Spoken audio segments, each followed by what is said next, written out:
Good morning, good afternoon, good evening, whenever it is, wherever you are. Thank you for listening to the Backlog Busting Project. My name is Wes. With me, as always, is Randy.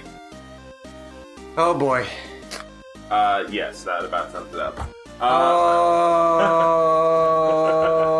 boy. Yeah, that works too. Okay, so, before we get into that, long exhalation there, because that's being caused boy. by... Are you quite done? Let's do player name now? Okay. Yeah, okay. Sure. We'll start off, of course, with, actually, it's a pretty stacked, week next week. Yeah, honestly. we couldn't fit a Barbie game in this week. Yeah. I'm sorry, guys. Well, you know. Well, with one of us without internet access for a bit, for reasons, that were kind of in his control. Me. That's a long story, though. Save that for later.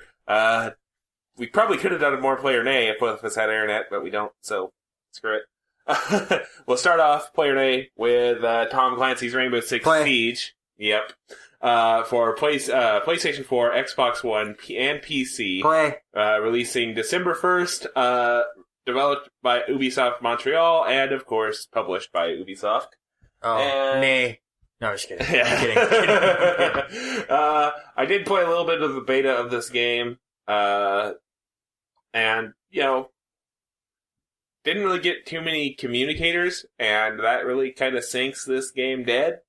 Yes. But I can see where if we actually do manage to get a group together for the first time in our fucking lives, Yes. it might be fun. So, But, yes, I played a little bit of the beta as well. Same problem, not getting a lot of communicators. Or you'd get in a game with people that have played it since it started and had never stopped. yeah. So they were way better. They knew where everything was. You could, like, smell the caffeine through your headset. Yes, which is another worry is you're going to get into this game and you're going to be completely outmatched by somebody who has decided that this is all they're going to do with their lives. Yeah. Okay. And, it might take away the fun of it. Yeah. But other than that, listen, I played this at RTX when I was down there. They had a awesome booth set up. And obviously there you're doing it live with 4 other people. Mm-hmm. And so you were communicating. Yeah. And so when you are communicating as a team, the 5 of you, unfortunately, when I play this game, I'm not going to have a really awesome representative who knows the ins and outs of the game telling me everything that we need to be working on and helping us out doing it. But I'm excited to play it. Hopefully we can get a few other people in and make a solid group. But yes, play. What he just said. Play. Well, play if, you know, we get a group together. If it's just gonna be me and then having to go top it out with, again, like you said, people who have been doing it since launch, or will have been doing it since launch, you know, and, you know, mainlining the game like it's heroin, or people who refuse to use their headset, then I might get a little disinterested. But if we can actually get a group together, yeah, let's do it. So, moving right along to one of the other big heavy hitters, coming out, December 1st, developed by Avalanche Studios, published by Square Enix. It is, of course, Just Cause 3. Or as the open world nature tomfoolery of the second game could give you a bit of a pronunciation guide, Just Cause 3. Basically. Yeah. I guess I'll go first. I played a little bit of Just Cause 2, because I think they gave it to us on a PlayStation Plus. Yeah, it was once. a PS Plus, yeah. And I gave it a try. It wasn't my cup of tea. I mean, I understand why people love this game. It's because you basically can do all sorts of different things and just kind of get lost and do crazy, ridiculous things. Yeah. It's not my kind of game. It looks awesome. It looks like it's going to be even better than the second one. But again, not my cup of tea, so it's a nay for me. Yeah. I've never played Just Cause 2. I've seen footage of people doing some batshit insane stuff in it. One of my favorite clips I've ever seen, actually, was some guy using the grappling hook, I think it was. Yep. To, like, attach stuff to other stuff. and he attached he attached a guy to a propane tank and shot the propane tank, and boom, off everybody went. You know, so that kind of stuff looks fun to me. So maybe at some point I'll give it a play, but it's not exactly going to be. Oh my goodness, I need to, go sell a kidney to be able to get a PS4 to play this game, or, upgrade my PC because it is kind of starting to show its age a little bit. But you never know. Somewhere down the line, maybe give it a shot. Yeah, I guess you can kind of say your PC showing its age. You were trying to play Solitaire earlier and it froze, so. Okay, it's not quite that bad. It's only about a year and a half old, but, I didn't exactly, juice it up. Yeah. Anyway, moving on to, the next game on the list. It's going to be Trackmania Turbo, coming out for PlayStation 4 and Xbox One on December 1st. Developed by Nadio and published by Ubisoft. This appears to be a console iteration of the Trackmania series, which kind of came in vogue on the internet a few years ago with Trackmania and Nations United, something like that. And then that got Ubisoft's attention. They bought Nadio out, and he did Trackmania 2 and Trackmania Canyons and a couple other things.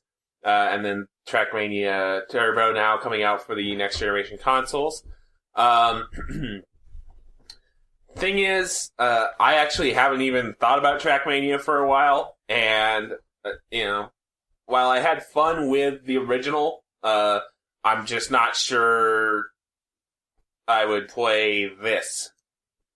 I would. Trackmania, I remember I'm with you, I haven't played it in a long time. I remember it's just one of those games where I have 20 minutes. I can get a couple races in, and they go really quick. Or it's another one of those games like, I'll just play a little bit of Trackmania, and then 3 hours later, you're going, well, I'm still playing Trackmania. Yep. It's one of those games like Resogun to me that came out for the PS4. That's just, it's not going to win any Game of the Year stuff. It's not one of those games that you have to have it, but it's a great game where it's like, I have 20 minutes, and it's, it's installed, so let's just give it a whirl. It's one of those few games, I'm a collector, but it's one of those where I'd rather download it, so I don't have to, It's just, alright, load it up real quick, and here we go. And I just looked, so I wanted to know for sure the facts before I said it. I would not pay $60 for it. Luckily, it's not $60, it's $40.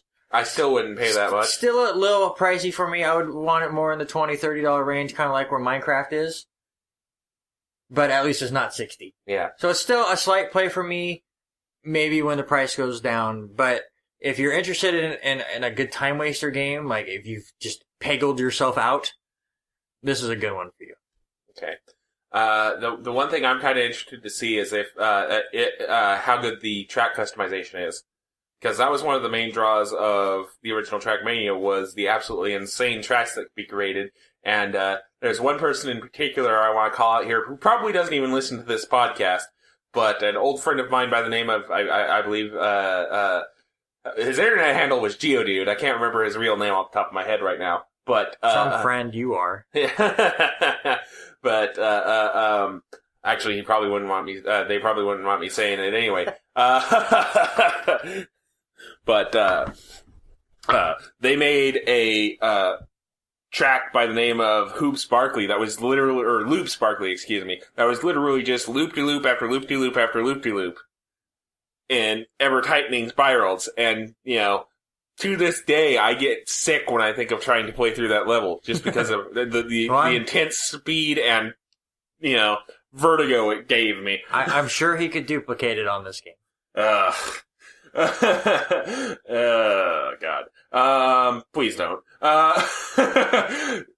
So we're gonna, conclude with, probably the one I'm most looking forward to, just because of the kind of gamer I am. And that's, Xenoblade Chronicles X for the Wii U, releasing December 4th, developed by Monolith Soft, not to be confused with the Monolith Productions, who, made a game we'll be talking about later, and published by Nintendo.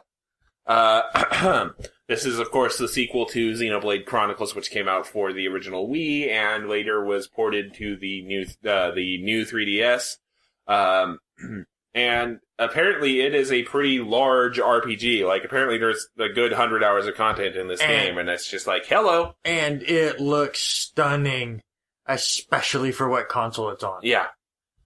We're both RPG fans. Yep.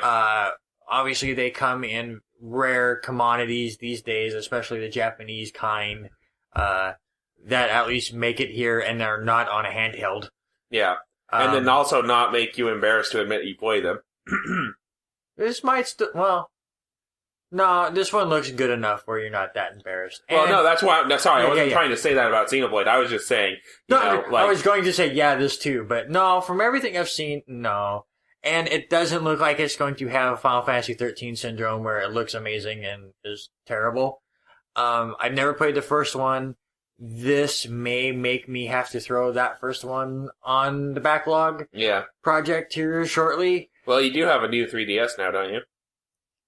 Not one of the new ones with the thing, C-stick. Yeah, I don't have one of those. Okay. But, which you need, but to play the port. Anyway, sorry, continue. But still, I mean, I would love to play the first one before this one just to understand the world and all of that.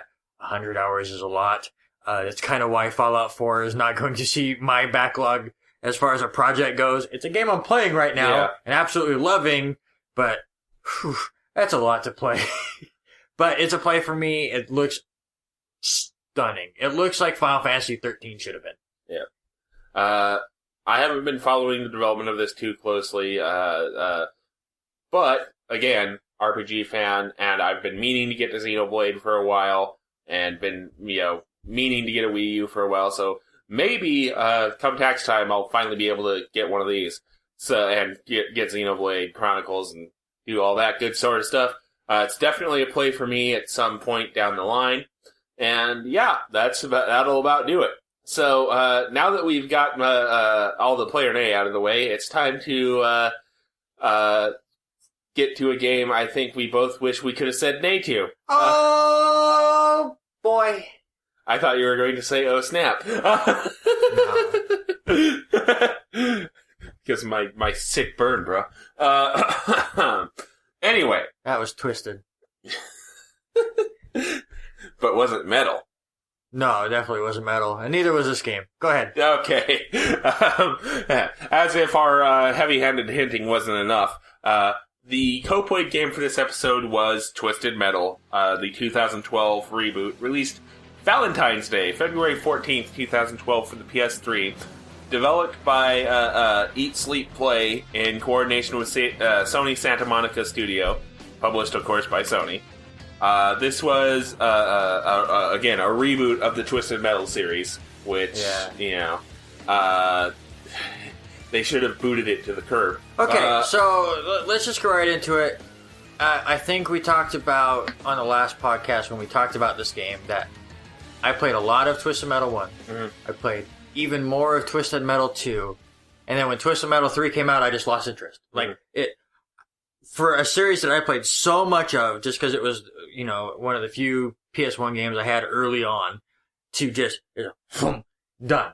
Because it's basically the same game. I have no idea where it went off the rails. I know Twisted Metal Black, I guess, is just awful. Mm-hmm. But I've never played it. I don't even remember if 3 was any good, because I only played it once or twice at a friend's house or whatever.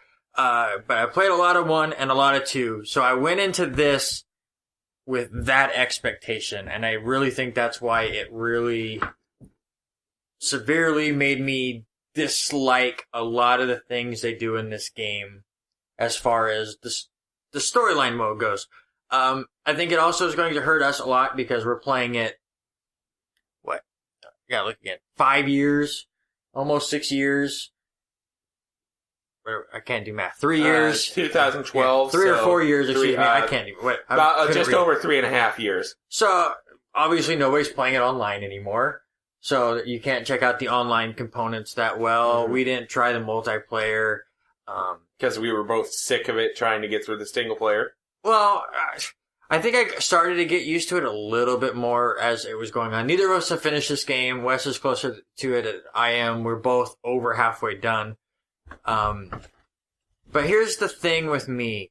When I booted it up and I got things going, obviously you could tell it was going for a darker tone with the story. I mean, the Twisted Metal characters have always been evil assholes. That's the whole point. Mm-hmm. Calypso is starting a tournament of just destruction of just the most evil, terrible people in the world, and whoever wins gets whatever wish they want because he's basically the devil and all of that. So obviously, you know what you're doing is you're not playing a saint. But you start and you're Sweet Tooth and you've just destroyed a whole family and a girl stabs you in the eye and off she goes and your wish is to find her. And you're like, okay, so this is a whole darker tone and I'm cool with that because, you know, it's some of the guys that have made this were the guys with God of War and they're going to tell a great story. Well, the guys who made this also made the original Twisted Metal because Eat, Sleep, Play was founded by David Jaffe, however the fuck you say that last name. I think. So it's like, okay, they're just going to take this in a darker tone and we're good. And then, you know, there's not much to it. And we get right into the gameplay. And I just have to say, they missed the point, I think, of why I love the original Twisted Metals. They put too much into it. It's like, look, we're on the PS3. Look at all the stuff we can do. And it was too much. It was with the destructible environments that sometimes are destructible and sometimes you just run into a wall. The speeds are too fast for me because there's just, not because I can't control it. I have no idea what's going on at times because just the screen becomes a blur and you have no idea what's going on. I remember the original Twisted Metal games, they would spread them out because, you know, obviously the game would get way wonked down if you had 5 of them on your screen at once. Mm-hmm. So they would spread them out. And then here you're getting attacked by 4 or 5 at a time to just the fact that the maps are too big at times, I think. And too convoluted. Like, what is it? I think you're still Sweet Tooth when you're in the theme park. No, the theme park doesn't show up until okay, so that's when you're Mr. Grimm. Okay. Yeah. So there's a level, it's just a perfect example for me. It's a theme park and it's one of their game modes. And that's what I'll give it credit for. They attempt to do different game modes in the story. Mm-hmm. This one being a ring one where you have to stay inside this ring and then it would move. And then the longer you're outside the ring, the timer goes down. Once the timer ends, then you're taking damage while you're there. It's a fine game mode. But this theme park is so convoluted, it almost turns into, okay, where the hell am I going? It's like, okay, fight. Oh, it's gone. Now I'm going to follow him. Yeah, I was about to say, what I ended up doing, well, I say ended up, even though I didn't exactly, I cleared that in one shot, is when the cage moved, I would literally stop attacking and follow the AI. Yeah. And you're getting hit as they go, and you're just going, I don't care. Just lead me, please, to the next part. So, I mean, the idea is fine, but there's so much distance. Like, the first one you do, you're in a city. That one's fine. Mm-hmm. You can see it in a distance.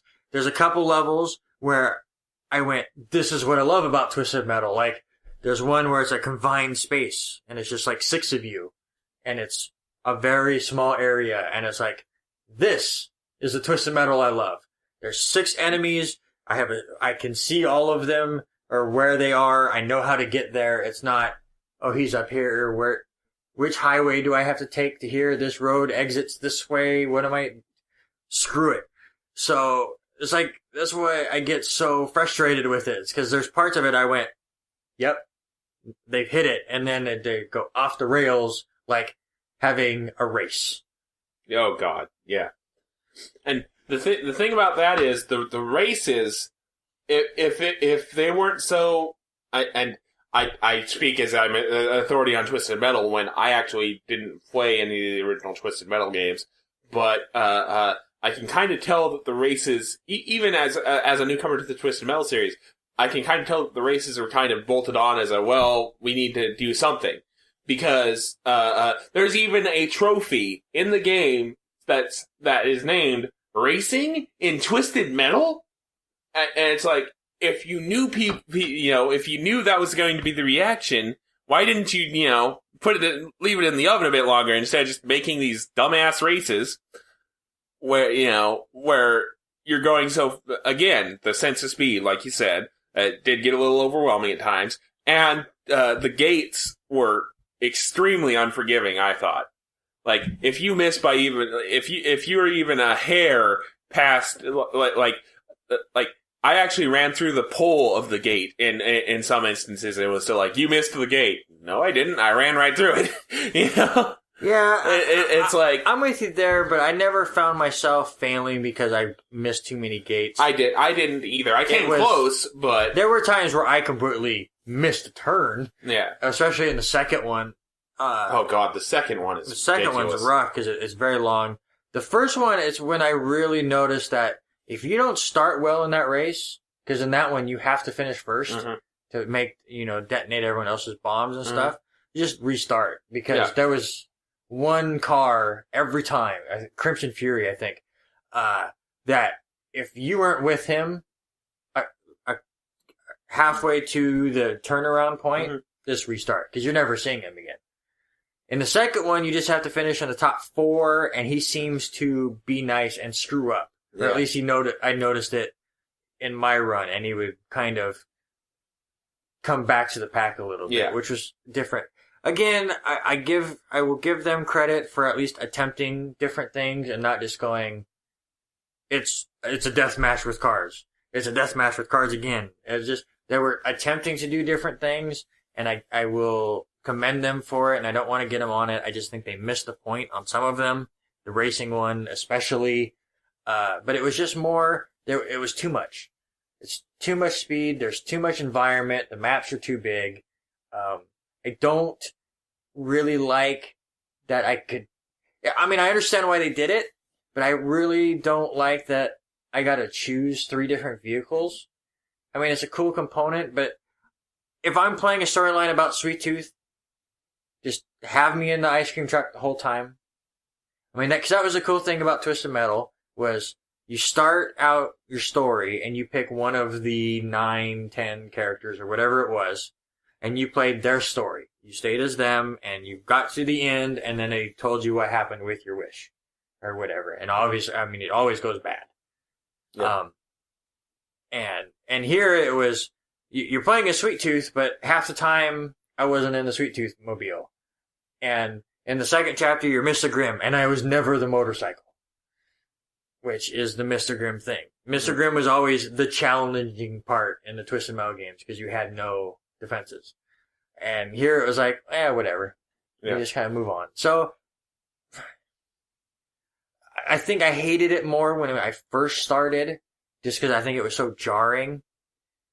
But I will admit that the more I've played it the last couple nights, trying to finish it before the podcast and not quite getting there, I've leaned back a little bit on my harsh stance on it, but it's still not a game I'm enjoying as much as I was hoping. Okay.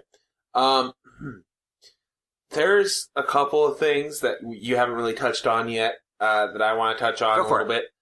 First off, the presentation of the story. Was I the only one who burst out laughing at how terrible the cutscenes looked? So because they do this kind of like this, a combination of live action and then obviously computer animated backgrounds and blood. Here's the thing though, the backgrounds and the blood look fucking awful. But see, I would love to have an interview with these guys, because when I first saw that it was live action people, like, the old Sega Saturn and stuff, I went, oh god. And then it was like the second cutscene where you're Sweet Tooth and he's going through the hospital or whatever, where I honestly think that was a purposeful choice just to be campy. Because that's what Twisted Metal is. Yeah. It's a campy game. So I actually started to enjoy them because of their campiness. See, I knew that, I made that connection a little bit, I don't want to say quicker, I don't mean belittle you, but, like, during the first cutscene, I was like, okay, they're trying to be campy with it, I get it. But here's the thing, I think they went a little bit overboard. Well, you know, with that, like everything in this game. And in a bad way. Because, you know, there's a line, and we've discussed this before, there's a line between, you know, a wink wink nudge nudge and look at us, we're being, you know, we're doing a thing, you know? And this game careens so far past that point that it's ridiculous. Like, there's Family Guy in season 1, and there's Family Guy now. The funny thing is, I actually watched Family Guy this last weekend and found it pretty enjoyable. Again, I haven't watched Family Guy in like 3 years, so I'll say Family Guy season 1 and Family Guy when I stopped watching. Yeah. How about that? Yeah. I don't know if they've improved, whatever. Yeah, but. well, to be fair, that was the first Family Guy episode I'd watched in fucking ages. Yeah. Anyway, sorry. But it goes back kind of to a comment I made to you earlier this week, where I said that I felt like Twisted Metal was aggressively bad. Yeah, and I wanted to know what... I didn't understand the aggressively part, because we didn't actually get into that discussion. I understood the bad part. Yeah. Well, I meant, like, it was trying to be, you know, like, it was almost trying to present itself as, you know, campy / bad with, like, the cutscenes and whatnot. Mm-hmm. And then, again, and part of it was I was frustrated. Because, you know, you say, I mentioned I disliked the second boss fight. And then, the one I'm currently on, the thing I'm currently stuck on is the second fight in the third character's storyline. Mm-hmm. And, that one, nearly made me pull a U and destroy my controller. And the only reason I didn't is because I threw it at a soft surface and it literally, like, sitcom bounced right back into my lap. I wish I had a camera. So but anyway, sorry. This is where I'm going to ask you the question. I broke my controller because the controls disallowed me to do anything I wanted to do. Was it the same case here?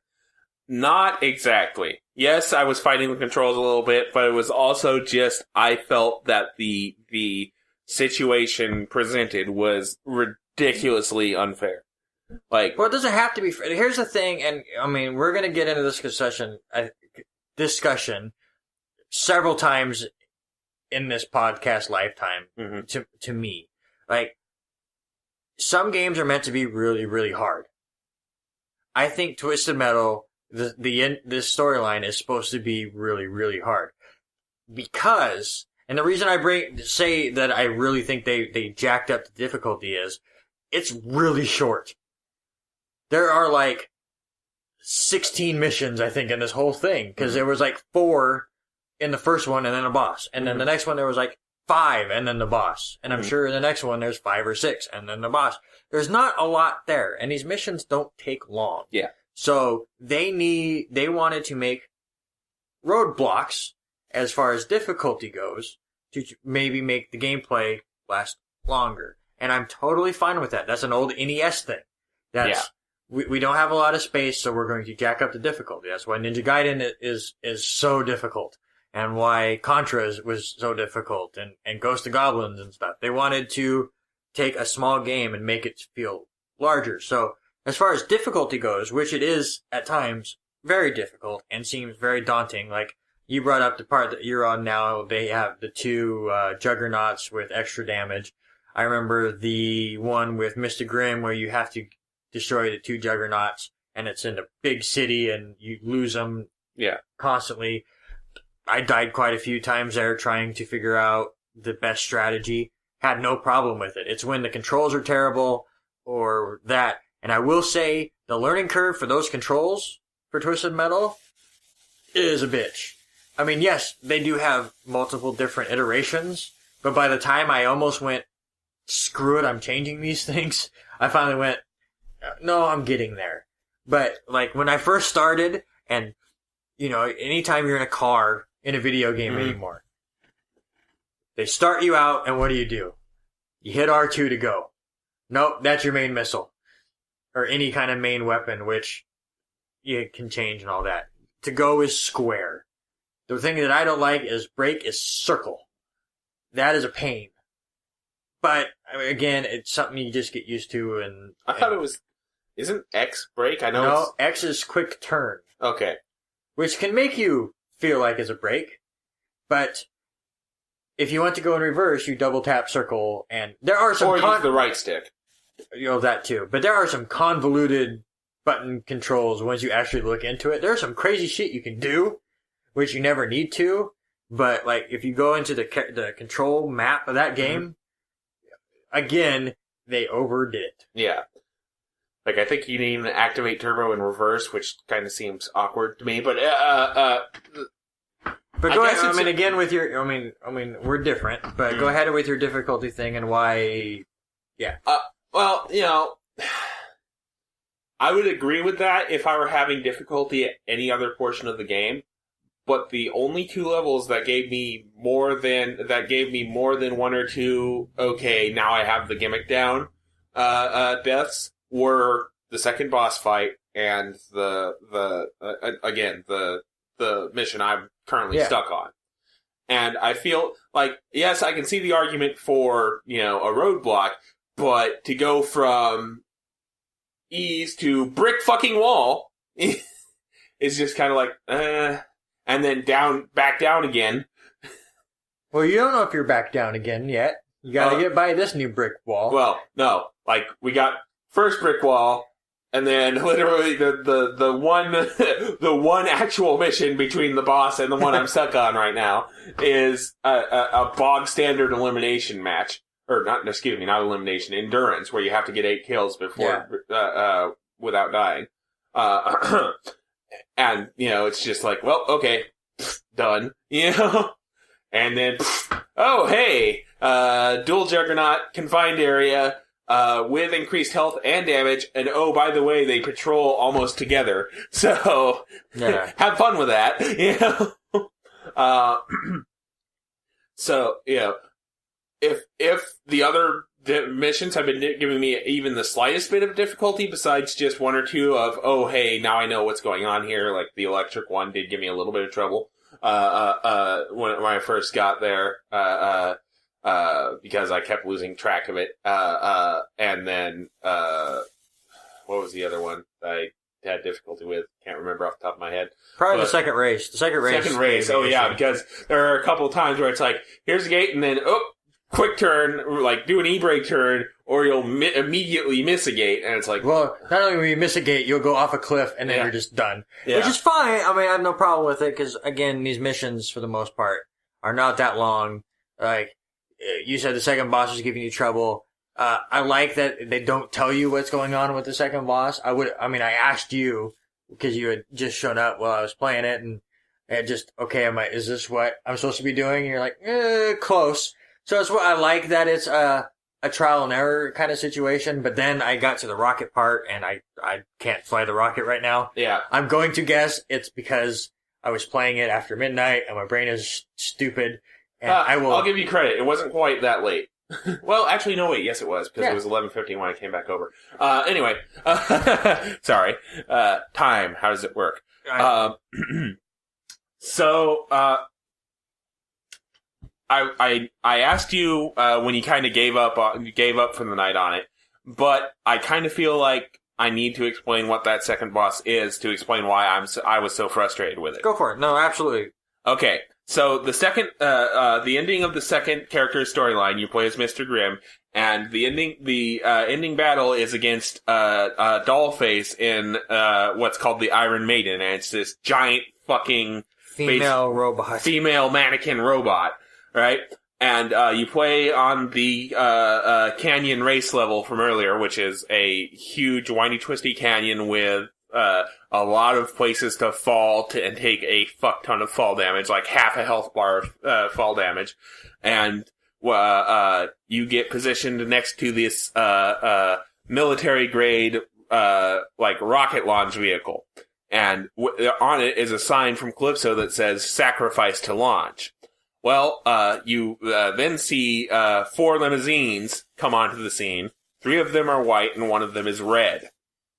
and you have to chase down the red limousine, destroy it, which causes a faction leader to come out. You have to then capture the faction leader, drag the faction leader all the way back to the tank. I'll just call it a tank, even though that's not the technical term.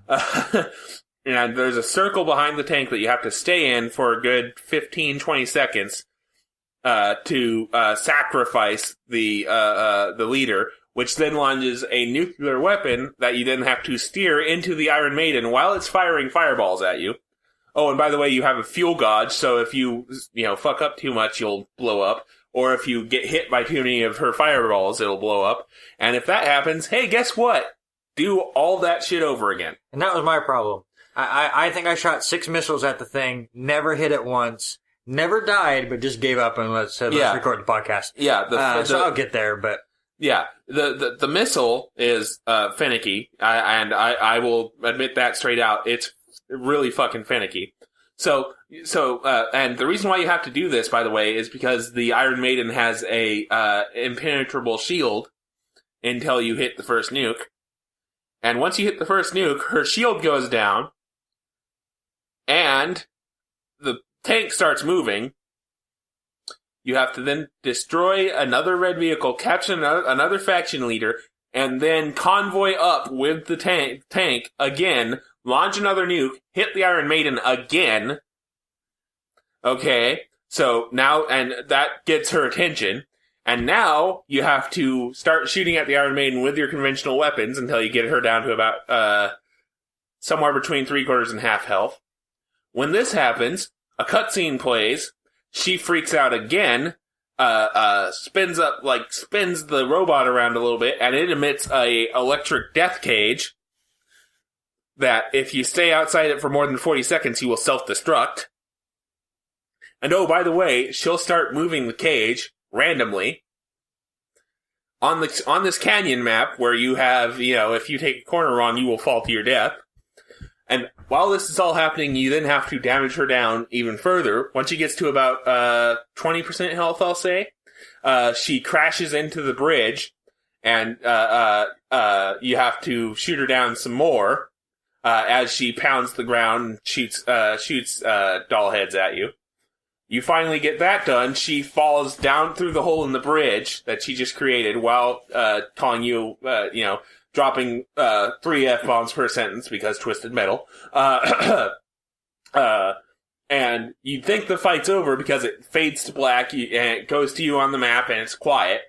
And then about 10 seconds later, of course, the fucking doll head comes up with its own separate fucking health bar, and you have to shoot it down out of the sky. And then finally, once you do that, the fight is fucking over. That fight, the entire fight, took me 40 fucking minutes to finish. It sounds like a lot of fun. Maybe I was using the wrong vehicle because I used the Outlaw, the police car, just because of the auto aim turret and it seemed to be rather durable. Yeah. But listen, it doesn't sound like it's a cakewalk. And yes, 40 minutes for that kind of a fight and that kind of stress can get to you. But at least there's a lot of different parts to it. I'll see if I can ever get to them. Yeah. I do want to bring up one more thing before we kind of get our final thoughts. And it's just a cutscene that I know that we've both seen. And it was the end of the reward for Sweet Tooth. Mm-hmm. And I just want to bring it up because I found it really funny. So at the end of it, he ends up in a coffin, whatever about spoilers, but he ends up in a coffin, and it zooms up. Mm-hmm. That is not 6 feet deep. I said the exact fucking same thing. Like either that is not 6 feet deep, or Sweet Tooth was 3 inches tall. Yeah. Because it zoomed forever out of the ground. Yeah. And I was just sitting there going the whole time, okay, and then when it got up there, the grave was like normal. Yeah. Like, huh. So he was way down. Yeah. Which makes sense because you don't want him to ever get out. Yeah. But it just was funny. So, like I said, neither of us have finished it, which adds to our unfinished backlog, which is starting to get a little a little clogged up, which is, I mean, it's going to happen. Well, I think it's only like 3 games for me and 2 for you, isn't it? I got like 4. I got Conquer, I have Deus Ex, I have Metal Gear Rising. Okay. And then Freedom Planet is kind of on there just because, you know... We technically, yeah. We had technical issues. It is scheduled on the backlog, I think, in February, so it's kind of on there. And now here, I'm not saying we're doing terrible, but it's there. My question to you is, we will get to the rest of our 2015 schedule at the end of this podcast. But we do have a few weeks where we're not playing any games due to something we'll talk about later.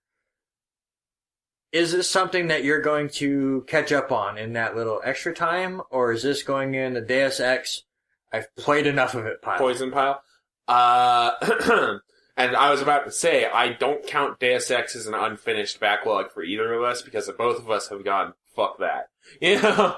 I have literally deleted it off my PS3, I'm pretty sure. I mean, I have 83 PS3 games on there. I'm not going to scroll all the way through them and double check, but, you know, maybe, but right now I'm still so pissed off at that Juggernaut fight that I'm just like, But you give it a couple weeks and come back to it. Maybe play a couple missions again just to get reused to the game. Don't just start on the Juggernaut fight. That's the other thing I wanted to point out is, maybe it's just because I don't do racing games all that often, but I really didn't have all that much of a issue with the controls. And I will say there is a control option, and it's called racing, where R2 is go, L2 is brake. It's like, I've played 40% of this game now before I finally decided to look if there were other options. I'm not going to confuse myself anymore, and I'm just going to set myself, figure it out.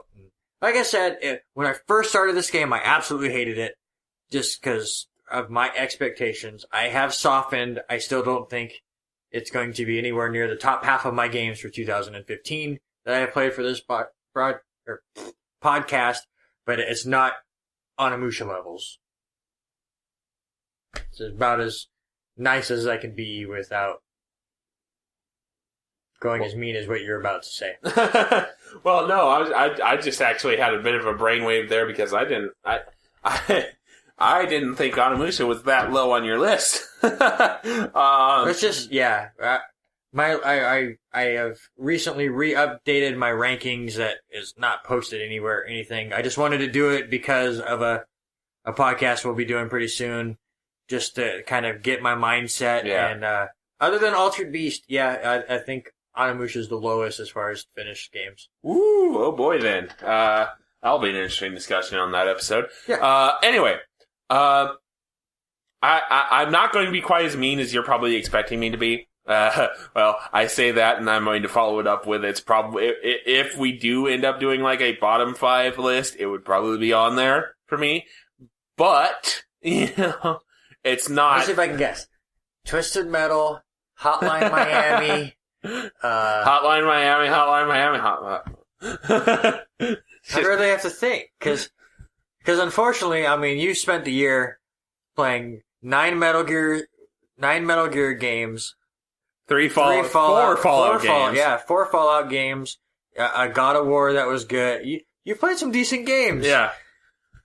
I think I went on more of limbs than you, but yeah, that's okay. Anyway, you know, it's not as horrible as I was expecting it to be. Oh, wait. So, Twisted Metal, Hotline Miami, Limbo.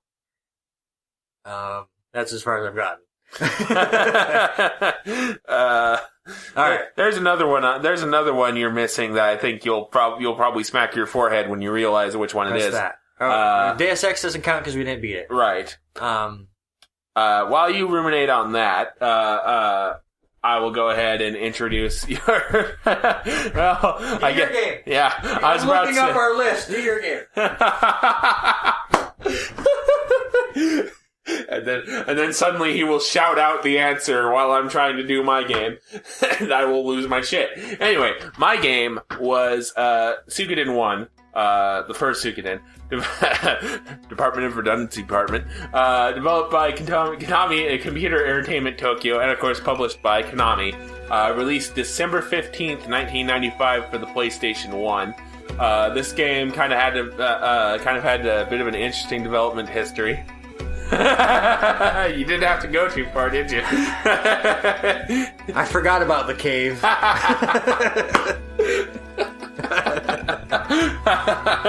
Oh man. Anyway, so Suikoden. Yes. Something I'm just gonna go on a limb. Honestly, in the 2 weeks since the last podcast, I will say we have not said one word to each other about this game. Mm-hmm. I'm making a prediction. You enjoyed it. Yep. Anyway, to get back a little bit to what I was trying to say, this game started out as a Super Nintendo game. Was going to be a Super Nintendo game. Then the Saturn came out. I believe there was actually a Saturn version of this game. And it also came to the PS1. And you can definitely tell that they held the game back to allow it to be on the Saturn and the PS1. And if it was on the Saturn, I may be misremembering horribly. But but you can tell they went, well, let's add some stuff in because we can. There are some effects they wouldn't been able to pull off on the Super Nintendo. I am getting the signal that there was a Saturn version. Only in Japan. Only in Japan, which is common for Japanese RPGs, because Grandia also had a Sega Saturn version that only came out in Japan, because the Saturn kind of flopped over here in America. And something I never knew either, it came out from Microsoft Windows, but only in Japan and China. Nice. Anyway, you can definitely tell from a technical side that this game, they gave it a little bit of extra polish, because, it's kind of got the skewed battle, perspective. Some of the spell animations definitely look like they got a bit of a visual upgrade as soon as the team realized, oh, hey, we can be on the PlayStation 1 and the Saturn now. And then, you can tell still that there's some holdovers though, because a couple of the storyline effects, that didn't come out right, but animations that happen as part of the plot. There we go. Yeah, there you go. Look, like, I was sitting there like, did these guys trade notes with the Chrono Trigger team? Because there are several animations in Suikoden that reminded me almost wholesale of Chrono Trigger animations. Like, there's one that plays that looks like Chrono's ultimate spell, Luminaire, except black. And I'm just like, well, I've seen that before. But you haven't even got to my favorite part of what I feel was an upgrade, because I don't know if the Super Nintendo could have handled it. Would that be the music? The music is awesome, too. Yeah. I don't know if the Super Nintendo could have had everyone attack at once. Oh, yeah. Yeah. That's one of my favorite parts. Yeah. The Suikoden game was you do the battle and just the turn's done, because everyone would just go. It wouldn't be one, then one, then one. It was, unless you were all attacking the same person. If you had 3 people in the party attacking 3 different people, they would all go at the same time. Yeah. And also, there were some other factors to that, like that it's if the characters have like a storyline relationship, or if they use the same class of weapon, or just pure randomness, they would decide to attack, attack at the same time or whatever, and team up. And there's a lot of little intricacies to that game that are just great. So, Suikoden is based off of the Chinese legend of the water margin, and basically it draws a lot of its mythos from Eastern religion, because basically you play as the son of an imperial general who gets basically thrown out of home after some stuff goes down, and you eventually end up heading up a resistance, and you can recruit the 108 Stars of Destiny. And and that's one of the main features of the Suikoden series is the sheer mass of recruitable characters there are. There are 108 people. You can go out into the world and have them come back with you to join your army. Not all of them have a significant gameplay purpose. Like, not all of them join your battle party. Some of them just, one will just let you change your window set. Another one will let you change your sound effects. And that's the thing I want you to hit on is, how'd you like that as you're creating an army, it wasn't just you were creating, people that would fight, you were creating a community. I loved it. It was, I can definitely see where the fuss was coming from with the series. We'll put it that way. And basically, you spend the entire game trying to figure out why your best friend gave you the Soul Eater rune is what it's called, and you're trying to figure out what this rune does and keep it away from the Imperial Court magician Lady Windy, which Windy spelled with an I instead of an E, which I will say that did feel kind of weird when, some of the other main characters are, named like Emperor Barbossa and, Leknat and, Luke, and then Windy, kind of felt a little bit jarring, but, and it was interesting to see kind of like these wars develop. The war battles were, pretty fun, a pretty fun little break in the action too. So, to have there was something so satisfying about how simple those war battles were, but at the same time, they were epic. Because it's the war battles in this game are a simple rock, paper, scissors mini game, basically. If they charge, I think it's you use magic against a charge. I can't remember it fully off the top of my head. But, and then you'd see these little sprites representing your army just charge at each other, and they even sped up the sound effects to make them, to match like chipmunks. And it's just like, okay, sure, and it makes it really feel like you are fighting this war. Unlike a lot of RPGs where it's like, there's a war going on, but we're gonna fight 3v2 now. It's thousands versus thousands. Yep. Ready, set, here we go. Yep. And then the occasional, okay, now we need to go take this location, so you guys go. Yeah, and you'd have your small group, and that'd be 6 of you. Yeah. And then even further, you'd have your one-on-one battles. Yeah, the duels were, again, a simple rock, paper, scissors minigame, but done in a slightly different manner than the war battles, because while the war battles were pretty much random, the duel system is that they give you one line and you have to figure out based off that line if they're desperate attacking, just regular attacking, or defending. And then, if they defend, you just attack. If they attack, you desperate attack. And if they attack, desperate attack. If they desperate attack, you defend. Yeah. There we go. English. Gotta have one of those moments every podcast. But, so just about every system in this game, there's not one thing in this game where I was like, why is this here? Well, you could maybe make the argument for some of the weirder, recruits, like, the window set and the sound system could have probably been better off as just regular options instead of go find this random person out in the world. Well, you have to have something for all these guys to do. True. On the one hand, I can see why they did it to get the 108, but on the other hand, it's like, really? I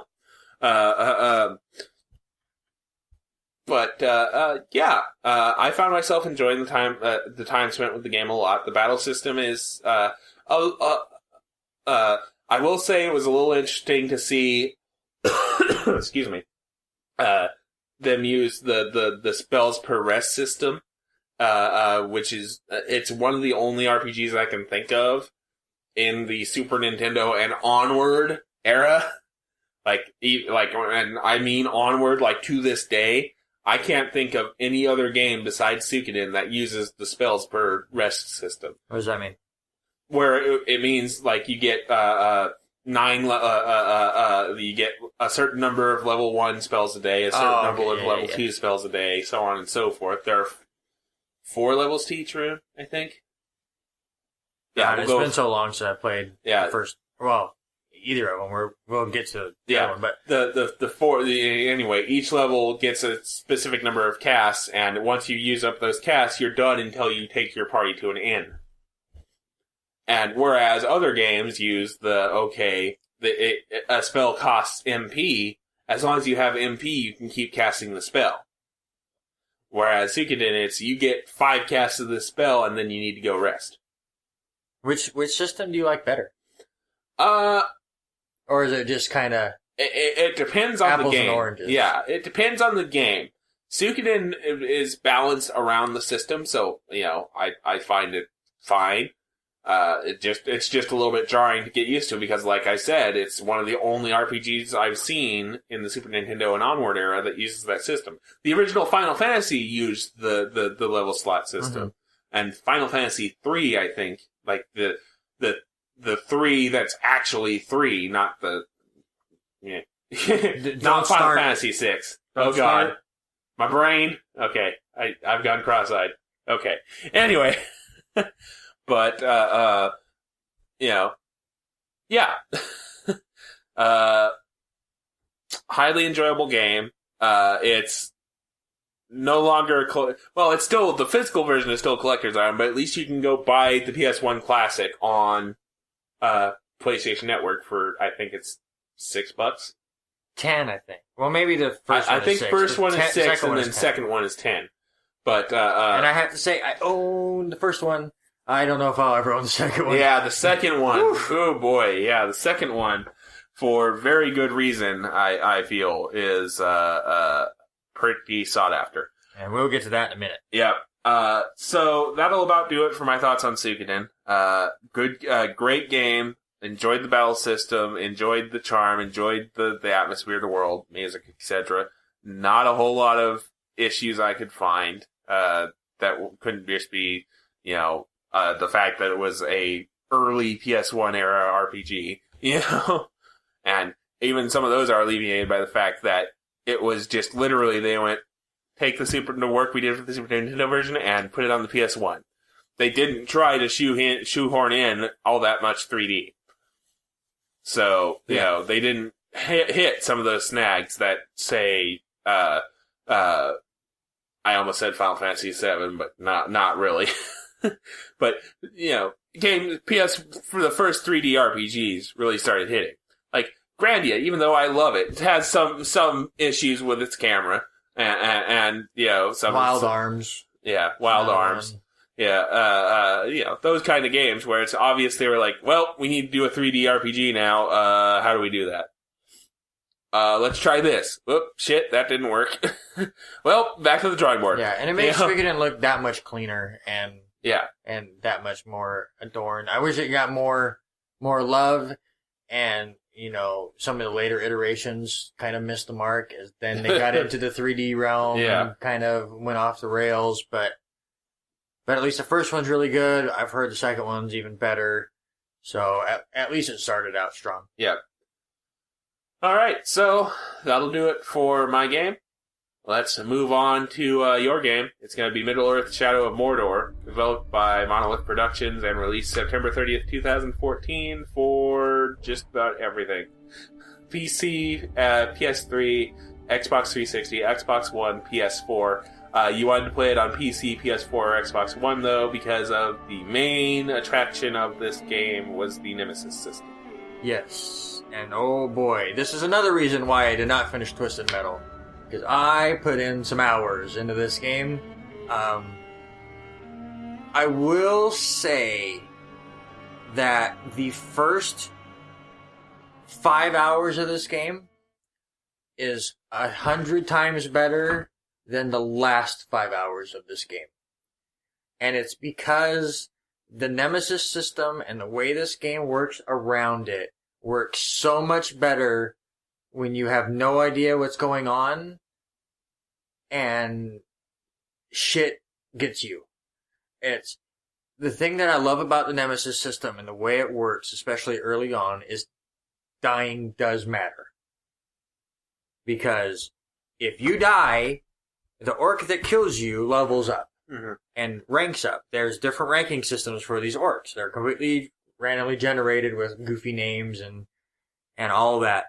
But they level up, they'll rank up, new orcs will come into their place, and the thing that got me early on is you would find yourself completely overwhelmed because you're just thinking, this is like Batman, where I can just run in, and as long as I can start learning these button combinations, I can take out a whole horde of these things. And you get overwhelmed and you die, and any main orc that was around you levels up. So all of a sudden it would say 4 of them leveled up around you, not including the one that kills you automatically becomes one of these orcs in this ranking system. So that's awesome. The things that I will say that are awesome about this game is, other than the Nemesis system, is the gameplay. The gameplay is spot on. It doesn't do anything original, but it does everything that some of these other games have done even better. Like, it takes the battle system from Batman and, like, the sneaking of Batman as well, where you can do either or, and they do that really well. The climbing of Assassin's Creed, which I've heard a lot of people call this Lord of the Rings, or Assassin's Lord of the Rings, or whatever you want to say. The thing I was about to say, I didn't want to interrupt, was a lot of the things I've heard about this game are they did Assassin's Creed better than Assassin's Creed. And at times I agree. At times, some of the controls as far as climbing go will get to you. The graphics are outstanding. The world around you is just, you can get lost in it, really. The map is just big enough, I think, where you don't get lost, but it's not like 5 seconds and you're in a new part. So, I mean, there is fast travel and stuff, but at times you don't even feel like you need it. So it spreads it out just enough. But it kind of leads me to where the game falls off to me. It's because I think they work so much on the Nemesis system, they work so much on the battling, and so much on, like, leveling up means stuff. The upgrades legit make you better. Unfortunately, sometimes too much. They just took the story and went, there. We have no idea. The main character's boring. You play as some dude. Don't even know his name. Don't even care. Like, it's a character you just don't care about. But it starts out very strong, where he gets murdered, and so does his wife and his kid. And he ends up getting used in a sacrifice where basically he is denied death because he is used as a harbinger of this weird elf dude that has lost his memory. And now you have to work together in both the living and dead world. You can switch back and forth, which is another mechanic of the game. And work your way through the story that makes no sense. Like, literally, I got to the end of it, and, like, different things are getting revealed about this elven's past and stuff, about he was there when the ring was made and stuff, and then, like, it looks like he gets betrayed. I'm like, is that his brother that becomes Sauron? Is that what they're trying to tell me? Did he become Sauron? What is going on?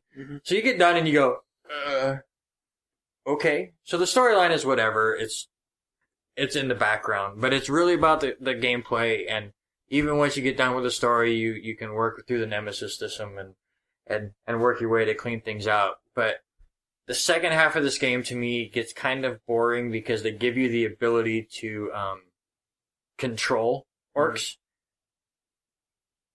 So, like, mid-battle, instead of executing them, you can just mind control them, and now they're fighting with you. Or, so there's a captain, and you get him down enough, you can control him, and then use him against one of the war chiefs. And then once you get enough war chiefs, there were times where I could win battles and just sit back and do nothing. Yeah. There was a point in the second mission where most of the Nemesis system was full. And in one battle, because I could just say, screw it, I killed like 6 captains and a war chief. without even worrying about dying. I don't know if I died the last 10 hours I played this game, because it just kind of gets simple. Yeah. Because it becomes too easy, which I guess is a reward for playing it enough and leveling up and getting better and all that. But so that's a little disappointing. And also, I played the final battle. The final boss is a joke. There's nothing to it. It's like a 3-button quick time event, and that's it. Boss battle over. Game's over. It looked like they were gonna go, okay, now it's time to take on Sauron. And I joked with my girlfriend and going, yep, next time on Middle Earth 2. And all of a sudden, credits. Roll, yeah. I went, son of a bitch. I was joking. Yeah. But that's what happened. So, I mean, if you're in it for the story, don't play this game. If you want a really fun gameplay time and just killing the shit out of stuff, I had a blast with this game. And it's actually one of those games that I'm going to go back and try to collect everything and do all the little achievements and stuff, because it's a blast of a game. Okay. You've really covered what most of the questions I always had. do. Yeah, pretty much. Because I rant. Yeah. The one thing I did want to kind of bring up, which confirms something you said, was another thing I'd been hearing about the game is that by the end of the game, people had to find creative ways to die just to get, more captains and war chiefs into the Nemesis system. Because it was just like, well, to provide themselves with some sort of something challenge. to do. And that's something I forgot to bring up, and actually thank you for bringing that up, that early on in the game, so there's 2 parts, and each section of the map has their own 5 war chiefs, and both times you have to end up, in the first one, killing all 5 war chiefs, and the second one you have to control all 5, because then you use them in the final battle.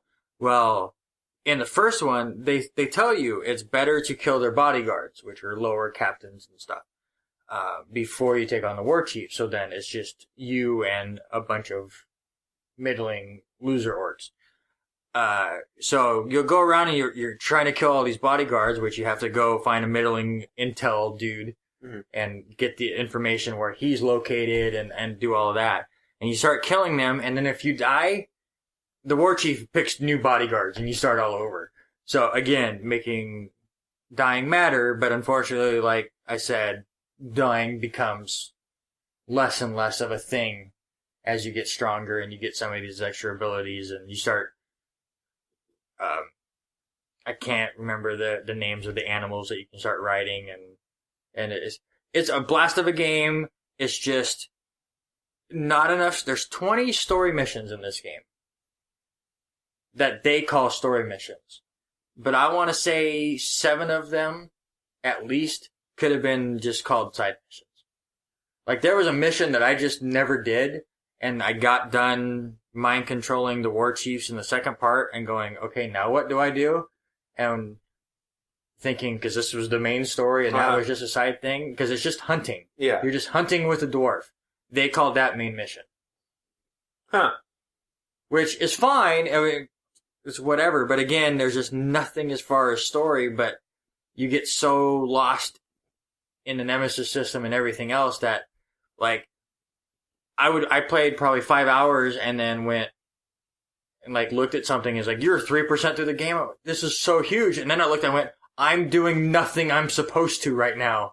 Like, everything I'm doing is just leveling myself up and, like, not even trying. Peyton, who we played, Jack Pack with on Steam the other night, she's a friend of mine, or what'd I say? Steam, whatever. On Twitch, I have her as a friend on Xbox One, and she has played Shadow and Mordor, and she has played the game for 17 hours, and is 6% through the game. And I asked her, what have you been doing? She goes, running around.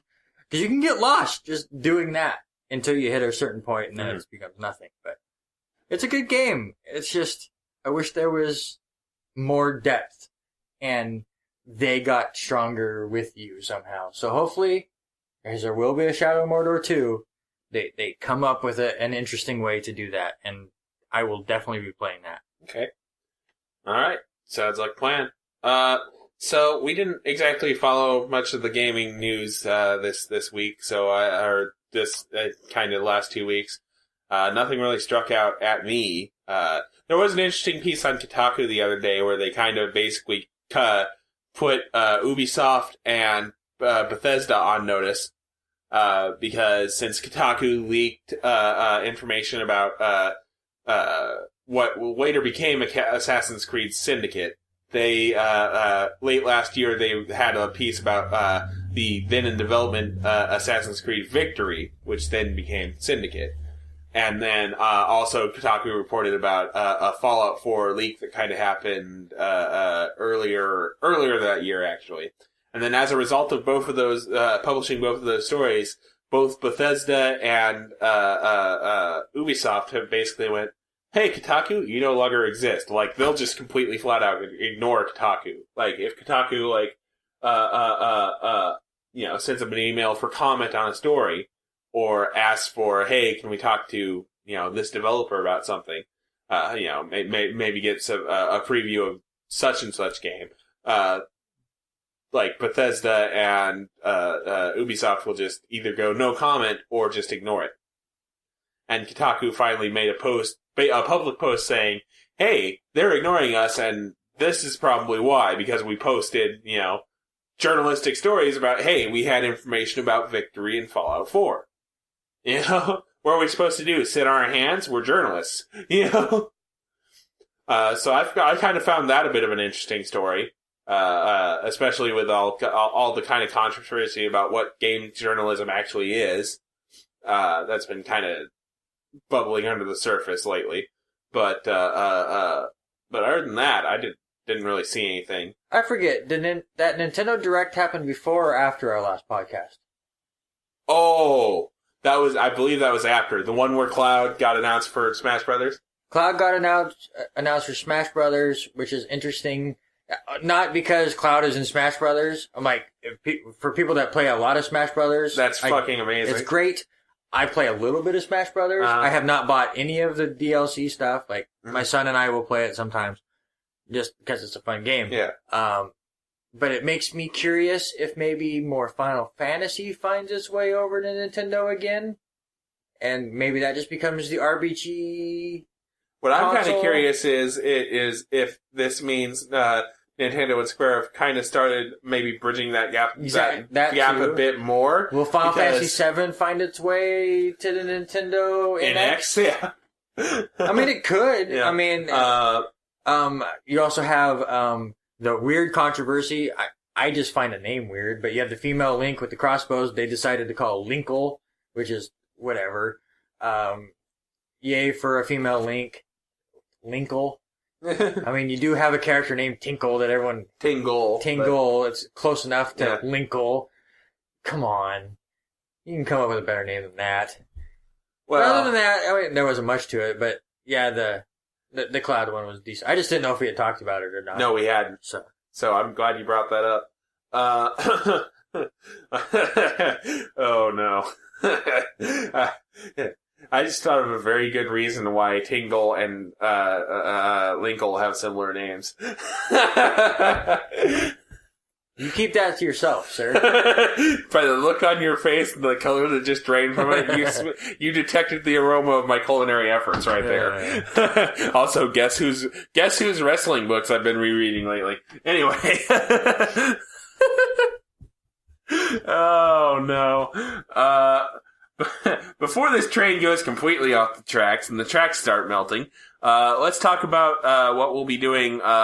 In a bit of a change, we'll actually go ahead and announce the next 2 episodes right now. Next episode that releases mid-December or early December. It's 2 weeks from today. 2 weeks from today, yeah.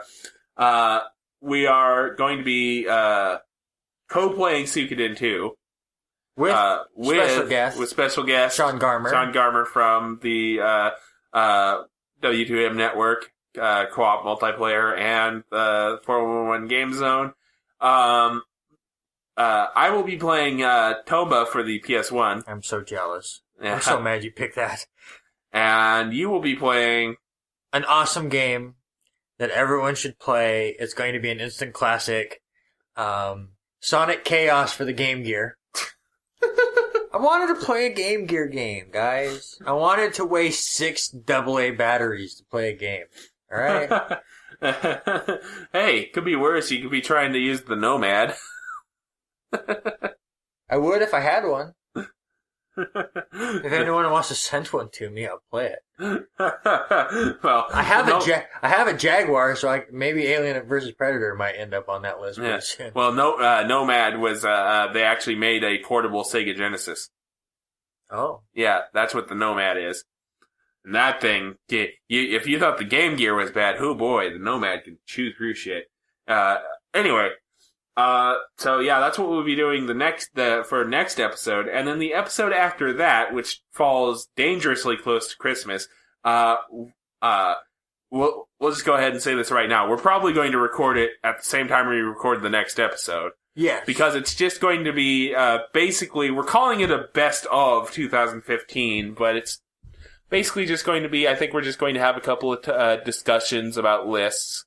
Yeah, well, we haven't really come up with the format yet. I mean, we'll discuss it as we go, but I'm sure there'll be top 5 games we played this year, bottom 5. I mean, everyone else has their awards. Ours will be different because it's just of the games that we played on our backlog. Yeah. For this project, because, I mean, yeah, I don't have the time to do this and then play all of the new games that have come out to completion. Yeah. So we'll do some fun stuff with there. Maybe top 5 RPGs, top 5 this and that, and come up with some goofy lists for you guys. I'm sure we will come up with just general discussion about the way we interpret video games, because I think the one thing that we've learned in the 20-some episodes that we've done it is we interpret games a lot differently. And it's just one of those interesting things, and that's what's great about gaming is there is such an array of different kinds of video games that, I mean, you have a different view than I do, but we each have thousands of games that to our disposal that we're going to enjoy, and it's always interesting to see the dynamics and the differences and stuff, and kind of preview what we're going to do next year, and just kind of come up with something. So hopefully you guys like it, and hopefully we come up with something entertaining and interesting, and we'll go from there. So, as always, we've got Mario Maker Mondays every Monday. We will be trying to participate in 411 Mania stuff as much as I say we, it's going to be just Randy for a bit. I'm trying to get that situation sorted out with my internet, but these things take time, especially when you don't have enough money. So, keep an eye on us. We'll be around on some corner of the internet on a consistent basis. Backlogbusting.com, Twitter @backlogbusting, Facebook.com/backlogbustingproject. All those places. And until next time, as Will Wheaton once said, play more games. Except for Twisted Metal.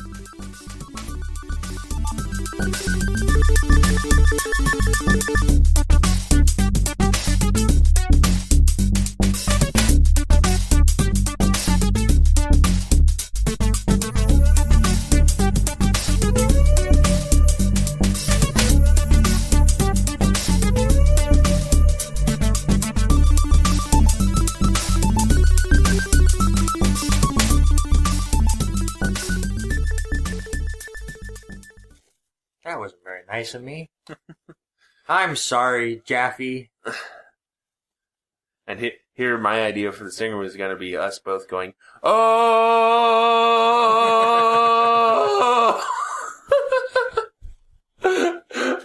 God damn it, what's my voice? We'll just end it the way I ended the football podcast. And here comes Seamus!